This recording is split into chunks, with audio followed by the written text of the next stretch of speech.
भारत से हार के 10 दिन बाद पाकिस्तान के सेना जनरल असीम मुनीर ने स्वयं को ही पदोन्नत कर लिया। अब वे फील्ड मार्शल असीम मुनीर कहलाते हैं।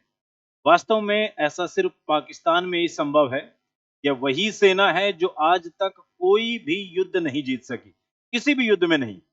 हाल ही में ऑपरेशन सिंदूर के दौरान भारत ने करारी शिकस्त दी और अंत में उन्हें भारत से शांति की भीख मांगनी पड़ी और इसी पराजय के लिए असीम मुनीर ने स्वयं को इनाम दिया है। यह मानो स्वयं पर ही किया गया एक ऐसा क्रूर मजाक है, क्योंकि फील्ड मार्शल की उपाधि जो दी जाती है वो असाधारण सैन्य सफलता के लिए दी जाती है।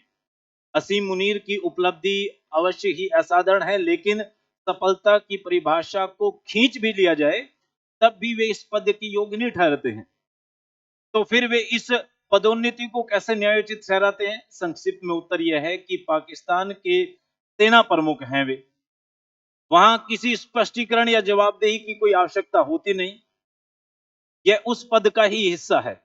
और विस्तृत उत्तर यह है कि उन्होंने जनरल अयूब खान की राह पकड़ी हुई है। जब अयूब ने स्वयं को फील्ड मार्शल घोषित किया था तब पाकिस्तान में यह पद अस्तित्व में ही नहीं था। उन्होंने यह पद खुद से निर्मित किया था और यह सैन्य उपलब्धि के लिए नहीं था, बल्कि अन्य जनरलों से स्वयं को अलग अलग दिखाने के लिए था, सत्ता का निजी आख्यान गढ़ने के लिए था। और यदि असीम मुनीर इसी राह पर चलते हैं तो मंजिल केवल शक्ति नहीं बल्कि राजनीतिक सत्ता पर कब्जा भी हो सकती है, जो कि कहीं अधिक खतरनाक परिणाम साबित होगा। लेकिन जब तक पाकिस्तान आत्ममुग्ध होकर के इस काल्पनिक विजय गाथाओं में डूबा रहता है, असीम मुनीर की विरासत दुनिया के सामने स्पष्ट है। यह मानो वे स्वयं को ही अपनी अक्षमता से बच निकलने का एक पुरस्कार दे रहे हैं और कहलाएंगे फील्ड मार्शल असीम मुनीर।